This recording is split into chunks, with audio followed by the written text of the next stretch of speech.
A sociedade não está sendo representada de fato pela instituição. O governo é para o povo e não para si. Será que existe uma tendência intrínseca à corrupção entre a elite brasileira? No Brasil da democracia, a solução está nas nossas mãos. O ativismo é o que me dá esperanças. Todo mundo falando ao mesmo tempo, todo mundo gritando ao mesmo tempo, mas elas não conhecem os conceitos do que elas estão defendendo.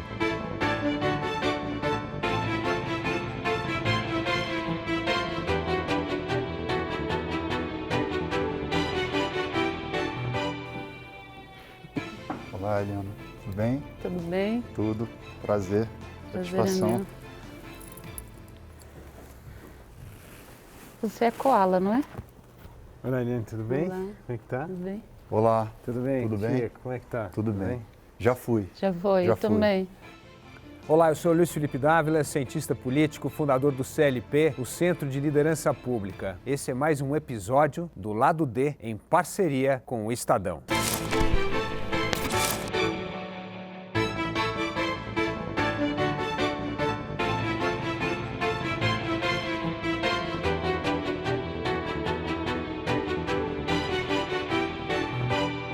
A corrupção é algo que parece que está nas entranhas da sociedade. E aqui, o interessante é abordar esse tema de realidades distintas, como a corrupção mancha a sociedade e atrapalha até o bom funcionamento das instituições, que deveria ser algo muito importante para dar estabilidade. E aí vem aquela questão.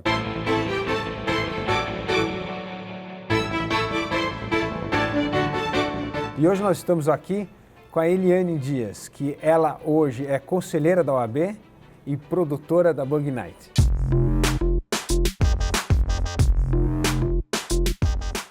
Ser mulher negra é um parto, né? De novo, é um parto diário ser mulher negra nesse país onde a gente está lá embaixo, assim, na pirâmide, né? E depois nós temos o Tico Santa Cruz, que é um músico, banda da Detonautas e também um super ativista. Não seja um imbecil, não seja ignorante, não se importe qual a origem ou a cor do seu semelhante. O que importa se ele é nordestino e você não?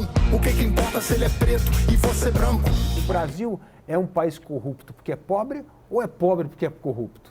Olha, Luiz, eu acho que o Brasil não é um país pobre. O Brasil é um país extremamente rico. Se a gente for avaliar a história do Brasil, as riquezas naturais que a gente tem, o próprio território, tudo que a gente tem como, enfim, dentro desse país continental, o Brasil é um país muito rico. A gente tem uma desigualdade abissal que coloca muita gente na pobreza, na linha da pobreza, da miséria. E dentro dessa perspectiva, a gente tem que fazer uma viagem histórica. O Brasil é uma colônia de exploração. E aí escravizam os negros na África, trazem para cá, montam uma sociedade para explorar essa sociedade, as riquezas da terra, e não tem esse compromisso com o desenvolvimento. E aí a gente vai conseguir, por esses meandros, entender de que forma a sociedade que cresce dentro dessa conjuntura, ela vai se tornando, obviamente, uma sociedade muito sujeita à corrupção, embora eu acredite que a corrupção não é uma questão do Brasil. É uma questão humana, né? Aqui no Brasil a gente tem, obviamente, outras coisas que permeiam o fato da corrupção prosperar. Eliane, como é que você vê essa questão da corrupção e a sociedade? Com relação ao Brasil, o Brasil, assim como o Tico falou, ele é rico. Ele é rico em todos os sentidos, tem tanto no sentido material como no sentido espírito mesmo, que falta, né? A gente precisa trazer esse espírito, essa riqueza, esse sorriso, essa esperança, essa expectativa de novo. Ele é rico no todo e ele é explorado e está no um dos seus piores momentos de administração em todos os sentidos. Será que existe uma tendência intrínseca à corrupção entre a elite brasileira? Ou será que nós estamos trabalhando com sistemas e organizações que precisam ser revistas para que esse processo seja atenuado? Eu tendo a achar que o caminho melhor para nós olharmos essa situação não é ver a corrupção como um produto da pobreza, e nem como uma expressão da pobreza, mas ver a corrupção também como um produto e uma expressão de nossos sistemas políticos institucionais que são inadequados. Mas as eleições foram organizadas de tal maneira que elas eram eleições muito caras. Isso criou entre políticos e empresários interessados no Estado. Essa associação, no meu entender, foi muito maléfica, porque você estabelece compromissos dos políticos vencedores com aquelas empresas que os protegeram e os financiaram. E, evidentemente, que existe a necessidade de pagar isso depois das eleições. Vocês acham que tem uma ligação entre as instituições não funcionarem bem e essa história da desigualdade, do racismo? Qual é o peso, na verdade, que eu queria saber, das instituições para corrigir erros históricos? Eu que fiquei tanto tempo ligada diretamente na instituição, eu acho que a responsabilidade da instituição é de 90%. Né? Eu acho que é muito grande. O peso da instituição, ela é muito grande. Quer dizer, uma instituição que funciona, trabalha, pensa no bem comum, poderia consertar várias. E você que teve essa experiência prática, né, na Assembleia. Com certeza, porque a gente vê quando um líder se posiciona de forma negativa, existem muitas pessoas que vão atrás desse líder que se posiciona de forma negativa. Muitas pessoas acreditam. Se 200 milhões de pessoas, ou sei lá, 100 milhões de pessoas colocaram um líder naquele lugar, você vai duvidar da palavra dele? Tanta gente acreditando naquele líder e você não vai acreditar? E se ele se posiciona daquela forma incorreta, o que vai acontecer? O que vai acontecer, eu vou ficar na dúvida, será? Mas tanta gente acredita nele, só eu que não vou acreditar? Então a instituição ela tem essa responsabilidade de ser honesta, de ser correta, de falar a coisa certa, de fazer as coisas certas. O governo é para o povo e não para si. Tico, como que você vê esse papel das instituições? A instituição ela é feita por pessoas. E aí a gente tem que entender, dentro do processo de construção dessas instituições, em que pilares eles estão erguidos. Né? Por exemplo, a questão do racismo é uma questão muito importante, da estrutura que a gente tem, uma estrutura muito racista no Brasil. Se for pegar, por exemplo, o próprio Poder Legislativo, e eu te perguntar se existe algum autor, algum legislador negro por onde a nossa legislação se pauta para poder, na hora de julgar, por exemplo, ter um olhar em relação a essa questão, a gente tem esse olhar? Eu acredito que não. Quando a gente olha para os espaços de poder, por exemplo, a gente olha e vê a representatividade de negros, indígenas, LGBTQIA+, mulheres, etc. Você olha para a instituição, você não vê. A grande maioria dessas instituições são feitas de homens brancos, héteros, de pessoas que já têm de alguma certa privilégio dentro da sociedade, seja através do latifúndio ou através da história da vida da família. Se você pegar o Congresso Nacional, por exemplo, você vai ver que metade do Congresso Nacional são filhos de pessoas que já vêm exercendo esse poder há muitos anos.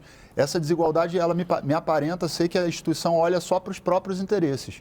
E quando ela olha para os próprios interesses, ela negligencia todo o resto. E se você não tem essa equidade de forças lá dentro para poder equilibrar, fica um vácuo ali, onde a sociedade não está sendo representada de fato pela instituição. Então, até que isso seja modificado, me parece bastante difícil de perceber que vai haver alguma diferença no trato da instituição para com o cidadão, né? Agora, esse também é um pouco o papel do ativismo, né? A gente tentar mudar essa instituição por forma de pressão, por forma de organização social, por forma do voto mais consciente. Tem várias formas de fazer isso. Vocês acreditam que esse ativismo está tendo um papel importante nesse momento em resolver algumas questões estruturais no Brasil? Ou vocês acham que nós continuamos cometendo os mesmos erros do passado e, portanto, não progredindo? Não, o ativismo é o que dá esperança para a gente, né? Para mim, por exemplo, o ativismo é o que me dá esperança. Se nós não tivéssemos os ativistas, as ativistas, esse povo que vai, que luta, que não aceita, que não é submisso, que que para pensar, que analisa, que vê, que vai para a luta, né? Eu acho que eu teria morrido de tanta tristeza, né? Porque é muita coisa errada, né? Você vê sempre pessoas com projetos que querem retroceder e retroceder de forma extremamente agressiva. Eu sou ativista 24 horas, o ar que eu respiro é fazendo ativismo. Eu acho que com a boca fechada eu estou sendo ativista, né? Não aceito as coisas erradas de forma nenhuma. E as pessoas às vezes falam assim, seu filho usa escola pública. Não, meu filho não usa escola pública, nunca usou escola pública. A minha filha também não fez faculdade pública, não tem direito à cota, porque quem tem direito à cota é o negro que estudou na escola pública. O negro que estudou em escola particular, ele não tem direito à cota. Meu filho usa dentista particular, médico particular, e ainda me perguntam, por que você faz ativismo se você não usa nada do governo? Porque não adianta nada eu ter e o filho do vizinho não ter, entendeu? Não adianta nada meu filho ir para uma universidade e a filha da vizinha não ir para uma universidade. E uma pessoa de uma comunidade não ter oportunidade. Pobre é o diabo, eu odeio ostentação, pode rir. Rima, não desacredita não, é só questão de tempo, um fim do sofrimento, um brinde pros guerreiros, é povinho, eu lamento. O que eu quero, o que é bom para mim, é bom para todo mundo, entendeu?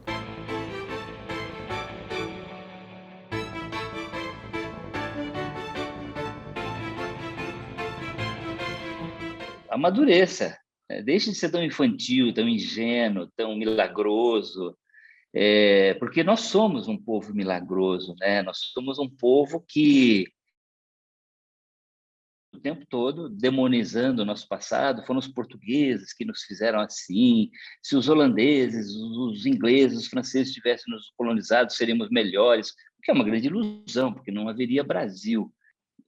Isso quando não é racista, né? Foi o sangue africano que nos corrompeu e nos tornou tão preguiçosos e ineficientes, que também é uma demonização do outro de forma racista.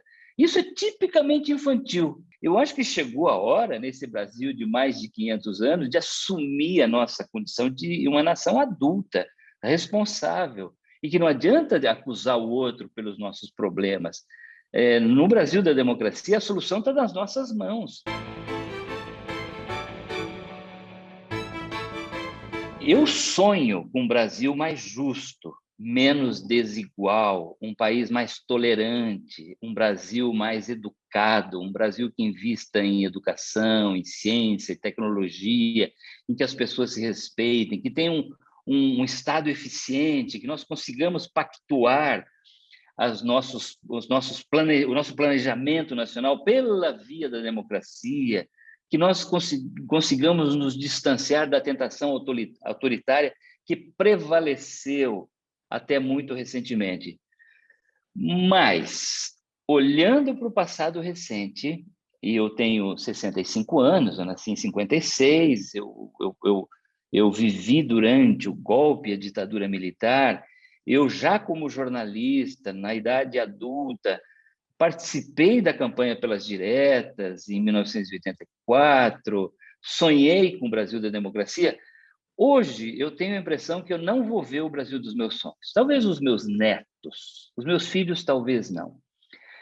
Por quê? Porque eu acho que os passivos históricos, eles são tão grandes, eles são tão antigos, eles estão de tal forma arraigados nas nossas instituições e no nosso comportamento, na nossa maneira de pensar, que a transformação do Brasil num país melhor vai demorar gerações. 70% dos nossos eleitores não lembram quem votou para deputado na última eleição. Então Exatamente. Começa a ter um negócio importante. Você tem o direito de exercer o voto, Sim. mas esquece quem votou, ou não se importa com quem votou, ou não pesquisou a vida, a trajetória daquela pessoa também. Quanto desse exemplo começa hoje a transformar o comportamento da coletividade? Como é que o exemplo individual vai mudando esse comportamento da coletividade? Eu acho que hoje a gente está num momento de grande fragilidade coletiva. E qualquer coisa que a gente faça, que a pessoa se identifique e que dê um ar, está servindo. Então, qualquer pessoa que é liderança, né, que é uma pessoa, uma figura pública, como o Tico, qualquer coisa que ele faça vai ser um exemplo. Por quê? Porque a maioria das pessoas hoje estão fragilizadas. Também, se tiver uma pessoa que está normal hoje em dia, eu vou ficar preocupado com ela, né? Também não está normal, né? Alguma coisa está errada ali, né? Então, eu acho que e com o advento da comunicação, que é instantânea, então, está muito preocupante, porque eu vejo muita gente aproveitando disso para fazer coisas erradas e disseminar coisas erradas e incentivar a fazer coisas erradas. Quando é que nós vamos sair dessa coisa da fragilidade? Quando a gente voltar a respirar, né? Porque agora nosso ar está cerceado, né? Verdade, estamos sufocados. Mas tem um ponto que a Eliane está trazendo aqui que é importante, Chico. Você acha que dá para combater, vamos dizer, essa corrupção de valores sem discussões mais profundas e sem as respostas fáceis e imediatas que acabam levando a gente até para um lado de entender a coisa de um lado errado? Como é que você vê essa questão? É muito complexo a gente fazer uma análise em relação a uma questão que ao mesmo tempo que ela é coletiva, ela começa em nós. Eu acho que existe um nível de conhecimento que as pessoas precisam ter para poder elas perceberem em que local elas estão, de alguma maneira, colaborando com esse tipo de comportamento de banalização da maldade, por exemplo. Porque à medida em que você vai tornando algo banal, esse banal se torna ordinário. E o ordinário é comum. Então, para se chamar a atenção, alguém tem que fazer algo extraordinário. Então, aumenta o nível de maldade, né? Se antes a maldade era, de repente, não sei, um cara fazer uma piada de mau gosto, racista, homofóbica, etc., e aquilo começa a ser banalizado já por si só, o que é uma coisa absurda. Num segundo momento, ele vai fazer um ataque. Num terceiro, ele vai matar alguém. Então, eu acho que a questão quando a coisa vai ficando banal, vai banalizando, o que vem depois, que é o extraordinário, que é o que vai vir a seguir a essa atitude, vai potencializando. O que eu vejo hoje no Brasil, por exemplo, é um país extremamente dividido pelo ódio, um país que está tomado pelo ódio, de modo geral, todo mundo tem esse sentimento presente dentro de si, o que não é positivo, porque quando você está com ódio, na maioria das vezes, você age de forma irracional. E aí, para você poder transformar isso, eu acho que a questão do exemplo que a Eliane falou, e eu acho que, se eu não me engano, acho que é Kant que aborda essa questão do exemplo, e acho que esse exemplo, sim, se a gente tiver, obviamente, autoridades, pessoas que estão ali nos espaços de poder, de alguma forma, pelo menos oferecendo um caminho que não seja o do mau exemplo, como a gente está vendo sistematicamente, né? A gente pode fazer com que as pessoas entendam que, olha, existe um caminho, por exemplo, a questão do uso de máscara. Vou dar uma coisa simples. Numa pandemia, uma orientação básica, usar máscara. Então, como é que eu comunico isso para a população, para a grande população, até para quem não está usando celular, para quem não tem privilégio de ter um celular? Eu pego uma liderança, uma autoridade, uma pessoa que representa, e ela usa máscara. E ela comunica à população que usar máscara é importante. Se essa pessoa não usa máscara e a população recebe uma informação pela imprensa, por exemplo, de que é importante usar máscara, isso gera um sinal trocado na população. Você está tirando das pessoas o direito de saber a verdade.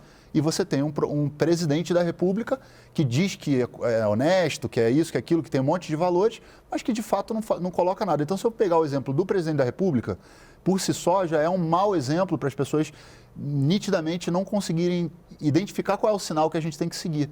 É o da ciência ou é o do presidente mostrando uma caixa de cloroquina para uma ema? Excelente, muito bom. O exemplo pessoal, o ativismo, são coisas fundamentais para mostrarmos os valores que nós prezamos. E os valores que nós prezamos é a base para começar a criar o mínimo denominador comum do diálogo, do entendimento, do fim da polarização e do radicalismo que tanto vem sufocando a sociedade. E parte desse nosso exercício é transformar essas instituições, por meio do exemplo, do ativismo, em instituições que servem o bem comum e não interesses particulares. Portanto, o nosso esforço é ter pessoas com essa atitude, ativismo, com a coragem para desafiar dogmas, mudar as instituições e restabelecer o entendimento e o diálogo, porque sem pluralidade, tolerância e civilidade, a democracia e a liberdade não imperam.